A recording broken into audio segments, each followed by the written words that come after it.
Warga komplek Gria Permata Sukma, Kecamatan Sako, Palembang dikejutkan penemuan jenazah bayi laki-laki. Jenazah tersebut pertama kali ditemukan seorang ART yang mencium bau tak sedap. Henry menceritakan ia diminta mencari asal bau itu. Setelah diperiksa di dekat garasi mobil, ia menemukan kantong plastik berwarna merah yang dilapisi kain. Ternyata di dalamnya terdapat bayi laki-laki yang diduga baru lahir. Temuan ini menarik perhatian warga sekitar yang berbondong-bondong untuk menyaksikannya. Jenazah bayi tersebut kemudian dibawa polisi ke Rumah Sakit Bayangkara Palembang untuk pemeriksaan lebih lanjut.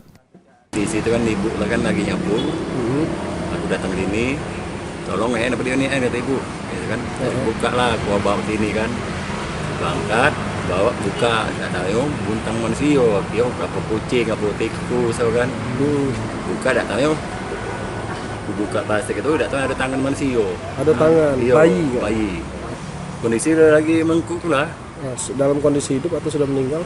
Kalau sudah meninggal. Nah, sudah jimat tangan manusia itu langsung manggil RT kami. Saat ini polisi masih melakukan penyelidikan dan memeriksa sejumlah saksi untuk mengungkap siapa pelaku pembuangan bayi tersebut.